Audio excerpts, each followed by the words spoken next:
오늘이 6.25 전쟁이 일어난 지 71주년 되는 날입니다. 우리 가운데 오늘이 그날인가 몰랐다고 그렇게 느끼는 분이 있을 겁니다. 71년 전 지금 우리가 사는 이 땅에 군인 26만 명, 또 시민 100만 명 정도가 사망한 그런 끔찍한 전쟁이 있었습니다. 그런데 이 전쟁이 점점 우리 기억에서 잊혀져 가고 있지 않나 생각됩니다. 우리가 6.25 전쟁을 기억을 해야 하는 그런 이유는 이 반공 정신을 갖고 북한에 대해서 적개심을 갖지 않은 것이 아니라 우리가 누리는 평화와 자유가 엄청난 희생을 통해서 얻어진 것을 알고 희생한 군인들, 특히 유엔군으로 참전한 희생분들께 감사한 생각을 잊지 않아야 한다는 겁니다. 그리고 이 소중한 평화와 자유를 계속 누리기 위해서 우리가 어떤 희생과 대가를 치러야 되는가 하는 생각을 이제 해야 합니다. 그런데 어렸을 때라도 6.25 전쟁을 경험한 70세 이상 되는 어르신들은 지금도 분상당하는 치를 떨고 북한에 대한 적대감을 갖고 있습니다. 왜냐하면 6.25 전쟁이 일어났을 때 부모님 또 형제들, 친척들이 죽고 또 부상당한 일이 있었기 때문이죠. 북한이 이제 핵무기를 개발하거나 이제 미사일 시험 발사를 했다, 이런 소식을 들으면 분노를 이제 합니다. 얼마 전에 쿠팡 물류센터에서 화재가 났을 때 이 소방대장은 이제 불타는 건물에 들어갔다가 제일 늦게 나오는 바람에 목숨을 잃어버리는 일이 있었는데, 이 쿠팡 이사회 의장인 김범석 씨는 화재가 난 지 5시간 만에 의장직을 사임을 하고 미국 쿠팡 의장직만 유지하기로 그렇게 결정을 했습니다. 기업의 대표라면 이제 불을 끄고 보상하고 사후 처리를 하는데 온 힘을 다 쏟아야 하는데 도망치는데 제일 빨랐던 겁니다. 힘없는 사람은 죽어가고 힘 있는 사람은 피해가는 현실을 볼 때 참 울분이 치솟게 됩니다. 미얀마 사태는 이제 새로운 국면으로 들어갔다고 하는데, 전처럼 거리에서 시민들이 나와서 시위를 하는 것이 아니라 청년이나 시민들이 군사훈련을 받고 있다고 합니다.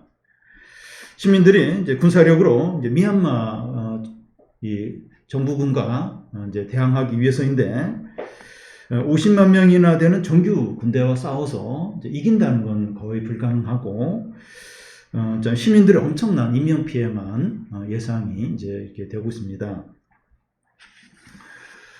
미얀마 군 사령관과 같이 이제 하나님 없이 살고 또 교만하고 이 악을 행하는 자들을 보면 하나님이 세상을 다스리는 게 맞나 하는 의심이 들고, 또 이런 악행과 불의가 언제까지 지속될까 하는 그런 의문이 들 수 있습니다.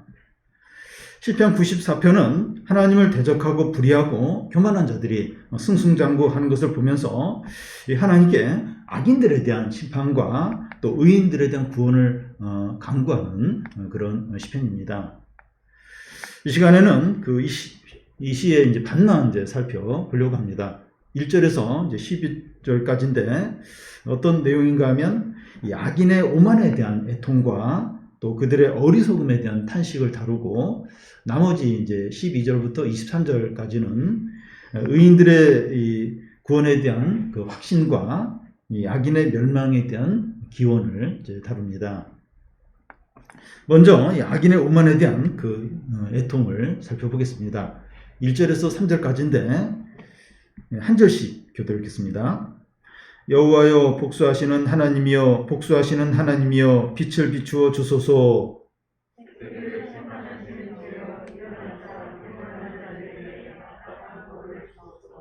여호와여, 악인이 언제까지 개가를 부르리이까.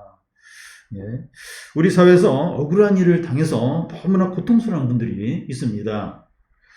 군대 간부의 성추행으로 목숨을 잃은 이중사 사건이나, 또 음주운전으로 사망한 배달원 사건이나, 또 몇 년은 지났지만 살균소독제 이 피해자들이 이제 계속해서 고통 가운데 있는데, 이런 피해자들의 이 가족들은 가해자에 대해서 폭력 이상으로 보복을 하고 싶은 그런 마음이 들 겁니다.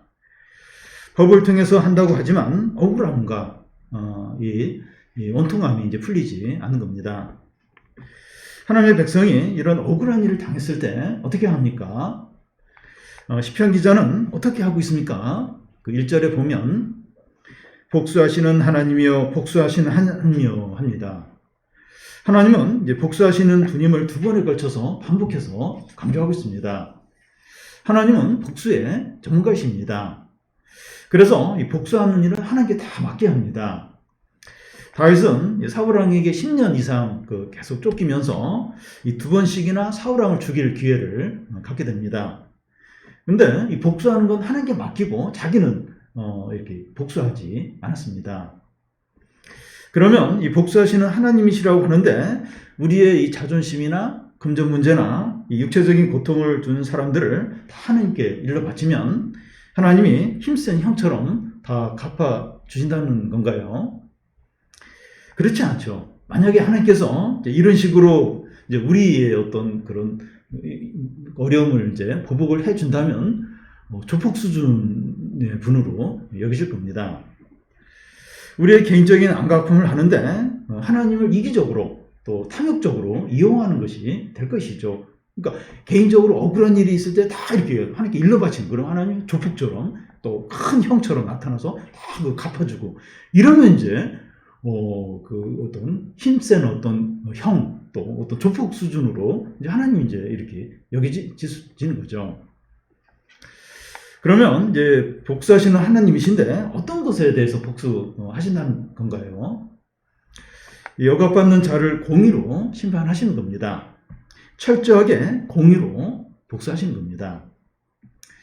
그런데 그 1절 중간에 보면 이 복수하시는 하나님이요, 이제 그래서 이제 그 1절 중간에 보면 복수하시는 하나님이요 빛을 비추어 주소서 합니다.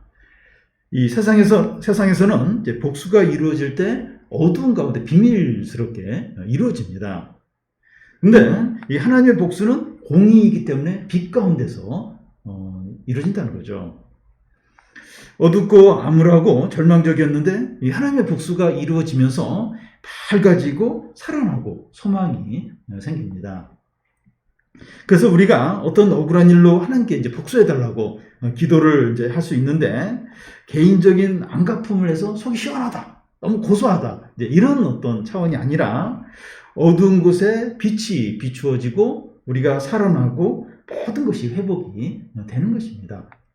우리가 삶을 살면서 억울해요, 부담하고, 그리고 악한 일을 이제 겪었을 때 그걸 이제 하나님께 기도하는 거죠. 빛을 비추어달라고, 공의를 행해달라고. 그러면 하나님이 빛을 환하게 비추시는 거예요. 그러면서 우리가 살아나고 회복이 되고 거기서 이제 건짐을 이제 받는 거죠. 그런데 시편 기자가 진정으로 답답해하고 절망하는 이유가 무엇입니까? 3절에 보면 악인이 언제까지 개가를 부르리까. 이것도 너무 원통해서 두 번씩이나 악인이 언제까지 개가를 부르리까. 여기서 악인은 하나님을 대적하고 성도를 조롱하고 교만하고 이 약한 자들을 압제하는 자를 가리킵니다. 그런데 이런 사람들이 승승장구하고 현재도 잘 나가는 겁니다. 성과도 좋고 평판도 좋으니까 너무 좋아서 자주 파티를 엽니다. 그리고 이런 악한 자들이 이제 잘 나간 지가 오래되었어요. 그럼 영원할 것 같아요. 그러니까 너무 잘 나가는 거예요. 그리고 막 현재도 잘 나가고 영원히 이제 잘 될 것 같은 겁니다. 여러분, 이 하나님을 이제 대적하는 자가 잘 되고 또 잘 되면 이제 잘 되는 것만 자랑하고 끝나는 것이 아니라 이 하나님까지 조롱합니다. 이게 이제 교만한 자의 특징이에요. 이게 잘 되면 나 잘 된다, 너무 좋다, 이걸로 끝나는 게 아니라 하나님까지 이제 조롱합니다. 열왕기상에 보면 그 아수르의 랍사게가 이제 유다 백성들에게 이제 무슨 말을 하는가 하면, 이 아수르의 왕이 많은 나라를 정복했는데 이 각 나라가 믿는 그 신들이 이 아수르 왕의 손에서 자기 나라를 구원하지 못했다는 거예요. 그런데 여호와 하나님도 여러 나라의 신들 중에 하나에 불과하고 이 아수르 왕의 손에서 너희를 구원하지 못할 거다 이렇게 말합니다. 악인들이 이런 식으로 개가를 불러요. 교만한 거죠. 그러니까 우리 아수르 왕이 강하다 여기서 끝나면 되는데 너희가 믿는 여호와 하나님도 그동안 그 아수르가 정복한 나라의 그 신들 중에 하나에 불과하다는 거예요.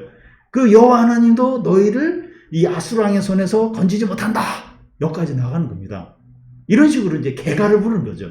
이 교만한 겁니다. 시편 기자는 이런 그 악인들에 대해서 어떻게 합니까?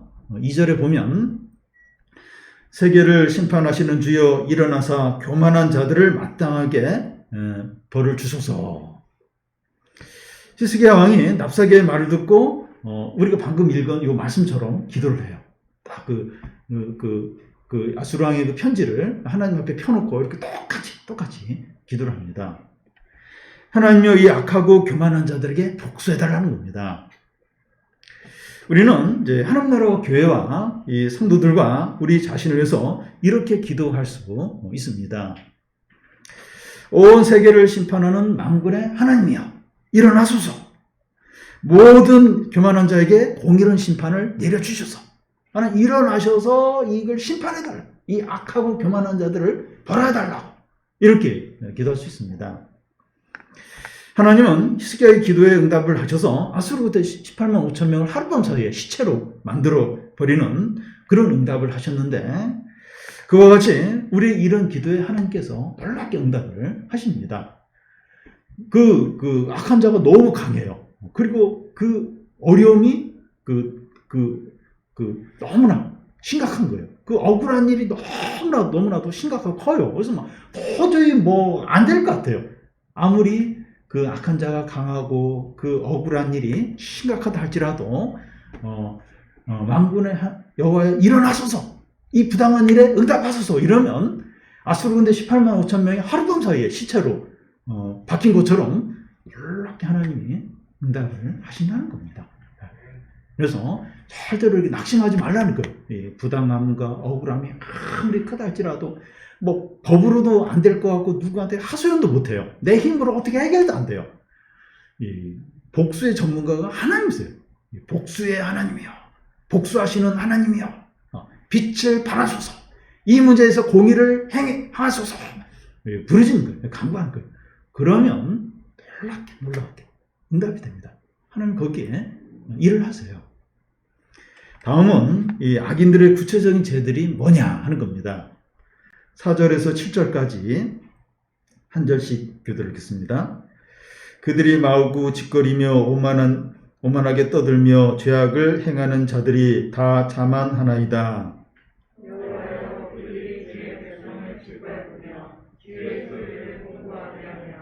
과부와 나그네를 죽이며 고아들을 살해하며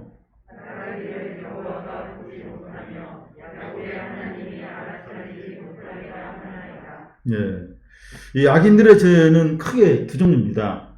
하나는 말로 짓는 죄이고 다른 하나는 행동으로 짓는 죄입니다. 먼저 이 말로 짓는 죄를 생각해 보면 이 4절에 마구 짓거리며 오만하게 떤다는 겁니다. 이게 어떤 것인가 하면 분별 없이 겸손한 말을 침을 튀기면서 짓거리는 것을 말합니다. 이 교만한 자가 떠드는데 결국은 그리 짓거리는 거예요. 굉장히 두려울 수 있어요. 근데 결국은 짓거리는 아무 분별력이 없는 그런 말을 이제 떠들어대는 거죠. 야고보서에서는 서로 비방하며 저주하고 거짓말하는 것을 가리키고 잠언 27장에서는 내일 일을 자랑하는 것이고 자기 입으로 자기를 칭찬하는 것을 이제 말합니다. 이 불신앙의 특징 중에 하나가 교만하게 말하는 겁니다. 바리새인들이 예수님에 대해서 제자들의 손 씻는 문제나 안식일 문제를 그려했어요. 아주 교만하게 말했고 또 예수님이 재판하는 과정에서 대제사장과 장로들이 그려했습니다. 그래서 막 교만한 자들이 이렇게 나름대로 논리를 가지고 또 아주 이렇게 강하게 위협을 하면서 그렇게 말을 해요. 굉장히 시끄럽게 그렇게 해요. 그런 말에 너무 이렇게 주눅들지 말라는 거예요. 두려워하지 말라는 거예요. 그냥 분별 없이 그냥 짓거리는 것에 해당이 돼요. 그러니까 예수님에게 그렇게 했어요. 그래서 우리에게도 얼마든지 그렇게 하시는데 두려워하지 말라는 거예요. 낙심하지 말라는 겁니다. 악인들은 이제 하나님에 대해서 무슨 말까지 합니까? 7절에 보면 여호와가 보지 못하며 야곱의 하나님이 알아차리지 못한다는 겁니다. 그들은 5절과 6절처럼 주의 백성을 짓밟고 고아와 과부를 이제 해쳐도 하나님은 보지 못하고 보아도 어떻게 하지 못한다는 거예요. 내가 전에부터 죄를 짓고 살았는데 아무 일도 없었고 오히려 더 잘 되더라는 거예요. 하나님은 없다는 거예요. 내가 전부터 계속 죄를 짓고 막 욕심대로 사는데 아무 일도 없었다는 거예요. 오히려 더 잘 되고 하나님은 없다는 겁니다. 일시적으로 이 단기간 보면 진짜 그런 것 같아요. 그리고 이제 어려움이 생기는 그 일이 이제 하나님께 속한 사람과 하나님께 속하지 않은 사람에게 다릅니다. 하나님께 속한 자는 작은 죄를 져도 어려움이 생기고 또 그래서 이제 회개하도록 하는데 하나님께 속하지 않은 자는 큰 죄를 짓고 많은 죄를 지어도 아무 어려움이 없는 거예요. 이 후자의 사람들은 회개나 이제 재용서 없이 그냥 지내다가 마지막에 그냥 망하게 되는 거죠.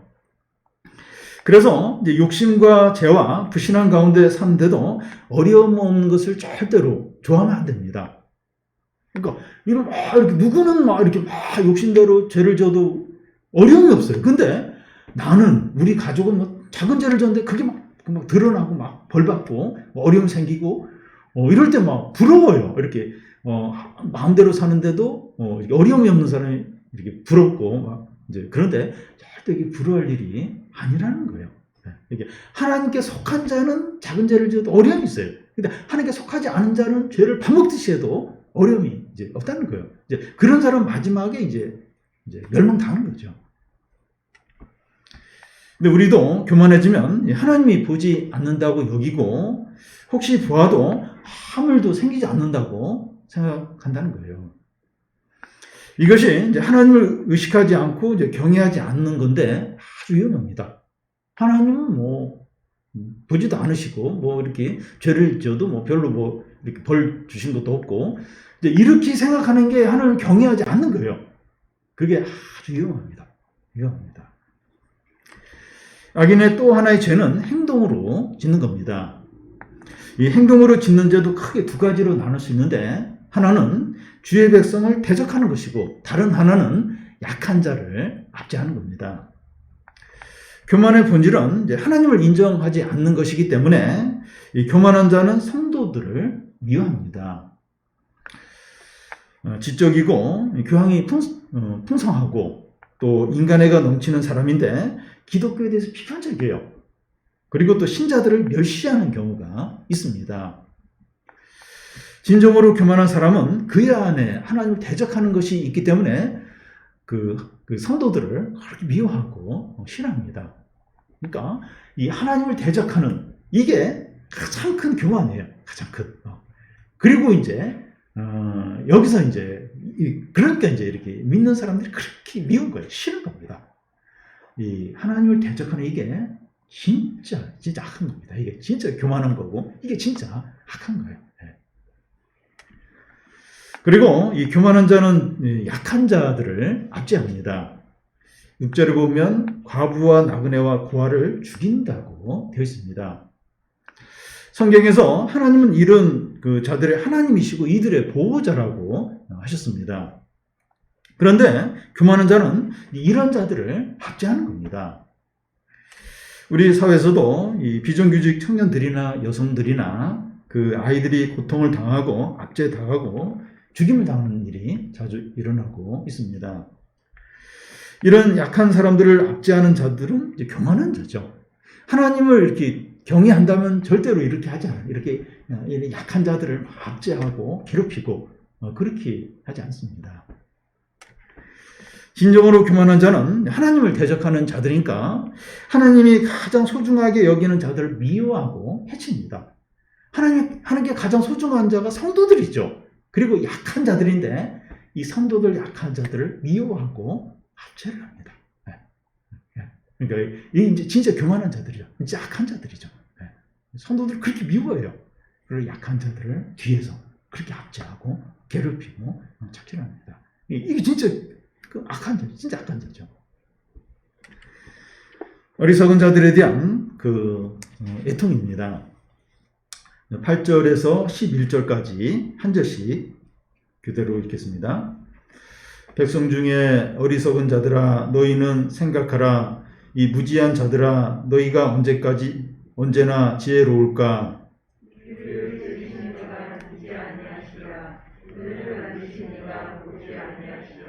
뭇백성을 징벌하시느니 곧 지식으로 사람을 교훈하시는 이가 징벌하지 아니하시랴.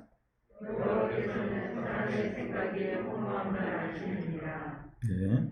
이 8절에 이 백성 중에 어리석은 자들이 하는데 이 어리석은 자들의 히브리어의 의미가 짐승이라는 의미가 있습니다. 그 짐승이라는 여기 이 단어에서 나왔습니다. 이 어리석음이 짐승 같다는 거예요. 이 백성 중에 어리석은 자들이 이제 하는 것은 최상급의 어리석고 무지한 자를 말합니다. 가장 어리석은 자들아 생각을 좀 하라는 거예요. 너희가 언제 지혜롭게 되겠느냐 하는 겁니다. 시편 기자가 그렇게 말한 이유가 무엇입니까? 귀를 지으신 이가 듣지 아니하시랴. 눈을 만드신 이가 보지 아니하시겠느냐는 겁니다. 하나님께도 우리 인간처럼 눈과 귀가 있다는 것이 아니라 사람에게 눈을 주셔서 보게 하시고 귀를 주셔서 듣게 하시는 이가 이렇게 듣게 하셨다면 이 하나님도 당연히 듣고 다 보지 아니하시겠느냐 하는 겁니다. 사람에게 눈을 줘서 보게 했어요. 또 사람에게 귀를 줘서 듣게 하셨다면 하나님도 보고 듣고 하지 않겠느냐 하는 겁니다. 한번 생각을 해보라는 거예요. 한번 생각을 해보라는 겁니다.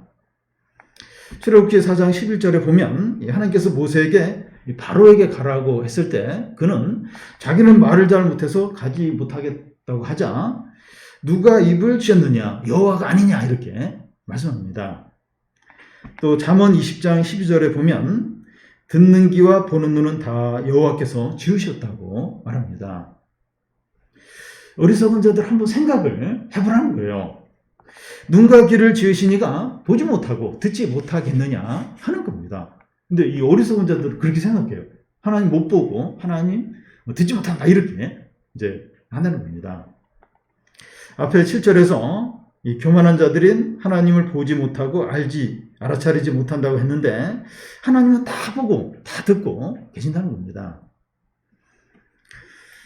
하나님이 진정으로 너희들이 행하는 것을 보지 못하고 너희들이 하는 말을 듣지 못하는지 한번 생각해 보라는 겁니다. 여러분, 우리 행동이 다 찍히고 또 우리가 하는 말이 다 녹음이 된다는 것을 우리가 알면 우리 말과 행동을 함부로 할 수 있겠습니까? 우리가 이렇게 죄를 함부로 지을 수 있겠습니까? 우리 행동이 CCTV를 다 찍히고 있어요. 우리 말이 블랙박스에 다 녹음이 되고 있다면 함부로 이렇게 말하고 행동을 할 수 있겠습니까? 우리가 죄를 함부로 지을 수 있겠습니까? 그런데 우리의 모든 이 행동과 말이 이런 것에 다 찍히지 않는다 해도 하나님은 다 보고 듣고 계시다는 겁니다. 근데 우리는 이런 사실을 생각하지 않고 어리석게 행동할 때가 많다는 겁니다. 그러니까 사람이 못 보면, 사람이 안 들으면 하나님도 모르는 것처럼 그렇게 생각하고 행동할 때가 얼마나 많은지 모른다는 거예요. 그러니까 사람 눈치는 봐요. 사람 보나 안 보나. 근데 사람만 안 보면 이렇게 하나님도 안 보는 것처럼 모르시는 것처럼 그렇게 행동하고 말할 때가 얼마나 많은지 모른다. 우리가 어리석은 자로 행동할 때가 너무나도 많습니다. 그리고 하나님은 어떤 분이십니까? 그 10절을 보면 백성을 징벌하시느니 곧 지식으로 사람을 교훈하시는 이가 징벌하지 아니하시겠느냐 겁니다. 무슨 말인가 하면 이 사람들도 지식을 가지고 법을 만들어서 법을 어기는 사람을 이렇게 처벌을 합니다. 이런 지식도 하나님께서 사람에게 주신 것이죠. 하물며 하나님께서 지식을 가지고 만드신 법에 따라서 사람들을 심판하지 않겠느냐 하는 겁니다.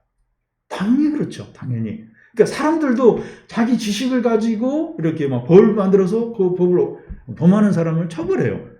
근데 사람들은 그 하나님이 지식을 가지고 이렇게 만드신 그 법에 따라서 심판하신다 이런 생각을 안 한다는 거예요. 하나님 지식도 없고 또 법도 없고 하나님 처벌하는 것도 없고 이런 식으로 생각을 한다는 겁니다. 어리석은 자들은 생각을 좀 하라는 거예요. 너희가 언제 지혜로워지겠느냐는 겁니다. 네, 언제?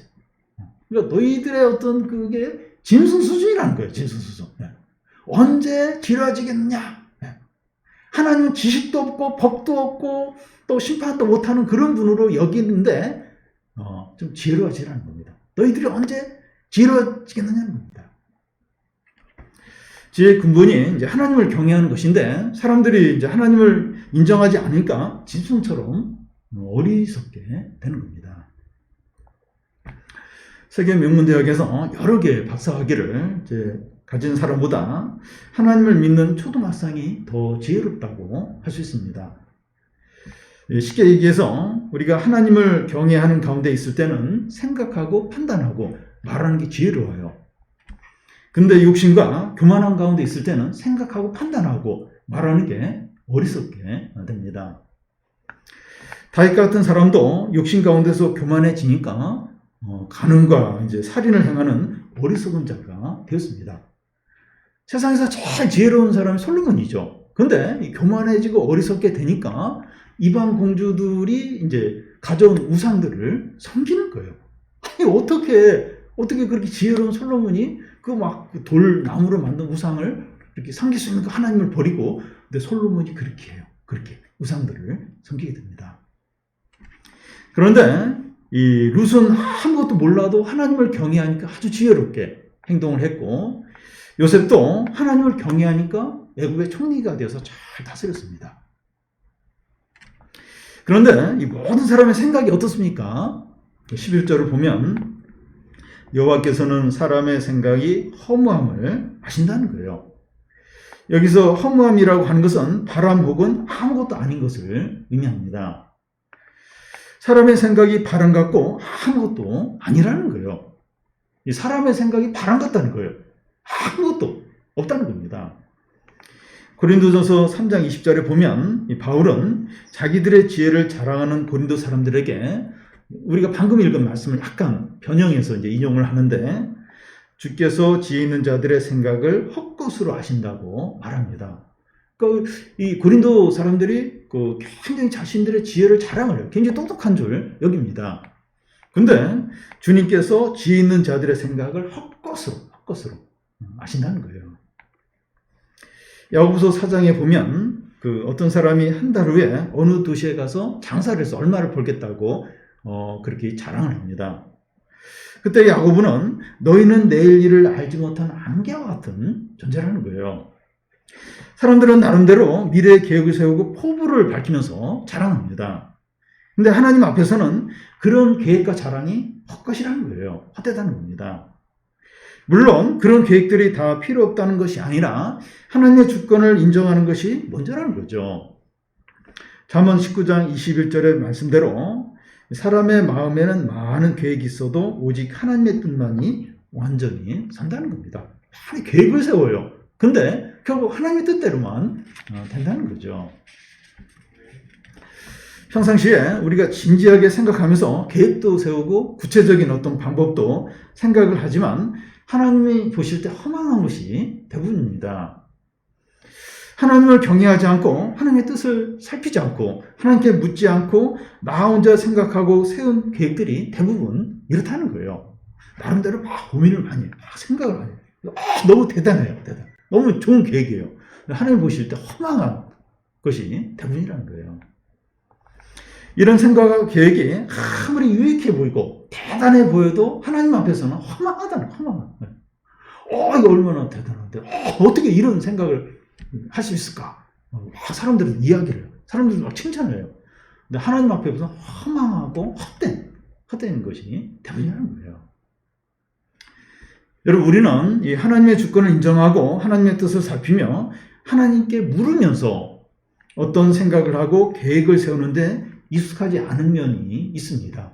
이렇게 익숙하지가 않아요. 이렇게 어색해요. 이렇게 하나님께 묻고 하나님 뜻을 살피고 그러면서 어떤 계획을 세우고 어떤 방법을 생각하고 이게 익숙하지가 않아요. 이게 어색해요.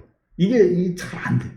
그러니까 딱 하나님 제껴놓고 막 생각하고 막 고민하고 뭔가 이렇게 막 그게 익숙해요. 그게. 그리고 막 스스로 만족하고 이게 익숙하지 하나님께 묻고 하나님의 뜻을 살피고 기도하면서 뭔가 어떤 걸 계획 세우고 어떤 방법을 이렇게 세우고 이게 익숙하지가 않아요. 이게 이런 게 잘 안 됩니다. 뭔가 머리가 막 돌아가면서 생각이 많아지고 계획이 세워질 때면 이 하나님의 뜻과 상관없을 때가 많아요. 맞습니다. 그러면 우리가 어떻게 해야 하나님의 우리 생각이 허망하지 않고 진실하고 복되고 유익할 수 있습니까? 어떻게 하면 우리의 생각과 계획이 유익하고 복될 수 있습니까? 우선 겸손해야 돼요. 또 하나님을 경외하고 단순해질 필요가 있습니다. 그러니까 복잡하고 머리가 깨질 것 같고 그건 일단은 하나님 방법이 아니에요. 하나님 방법은 그렇게 막 복잡하고 머리가 깨질 것 같고 그렇지 않습니다. 단순하고 겸손하고 하나님을 경외하고 그게 우선입니다. 너무 많이 하려고 하지 말고 너무 잘하려고 하지 말고 이렇게 감사함으로 하는 거죠. 그러면 일단 하나님의 뜻에 맞을 가능성이 많습니다. 너무 잘하려고 하고 너무 완벽하게 하려고 하고 그러면 욕심일 가능성이 많아요. 이렇게 구멍도 있고 이렇게 하는 뜻인 것 같은데 너무 이렇게 허술해 보이는 거예요. 그래도 이렇게 겸손한 가운데 하나님 경외하며 이렇게 어떤 일을 이렇게 할 때 그럴 때 이제 이렇게 하나님 뜻에 맞는 경우가 많습니다. 전혀 흠이 없도록 완벽하게 막 모든 걸 완벽하게 계획 세우고 그러면 이게 하나님 의지하기보다는 자기 계획을 이렇게 의지할 가능성이 많아요. 근데 이렇게 겸손하게 하나님 경외하면서 단순하게 감사함으로 이러면 이제 이렇게 하나님 뜻대로 할 가능성이 많습니다. 우리 하나님은 복수하시는 하나님이십니다. 우리에게 억울하고 불의하고 온통한 일들 우리가 해결하려고 하는 것이 아니라 이 복수의 전문가이신 하나님께 다 맡기시기 바랍니다. 있어요. 그런 일들. 너무 좀 억울하고 부당하고 그리고 어떤 악한 그런 일들 현재 겪고 내 힘으로 감당은 안 되는 일들 어떻게 하면 복수할까? 어떻게 하면 내가 갚을까? 그냥 머리가 깨져요. 밤에 잠이 안 와요. 복수에 하나님께 맡기는 겁니다. 하나님께 다 맡기는 겁니다. 교만한 자의 특징은 하나님 인정하지 않아요. 또 하나님은 보지 못하고 듣지 못한다고 여기면서 온갖 욕심과 교만함으로 죄를 짓게 됩니다. 이게 교만한 자예요. 하나님 못 본다. 하나님 알아도 어떻게 할 수 없다. 이게 교만한 자의 특징이죠. 우리가 하나님을 의식하지 않고 산다면 우리도 교만한 자가 되어서 온갖 어리석은 짓을 이제 하게 됩니다. 우리가 교만하게 되면 그렇게 돼요. 그렇게 교만은 그렇게 되지 않을 수가 없게 됩니다. 우리는 모든 것을 보고 또 듣고 또 지식을 갖고 판단하시는 하나님을 경외함으로 지혜롭게 또 이렇게 겸손하게 그래서 복된 삶을 사는 우리 성도들이 다 되시기를 바랍니다.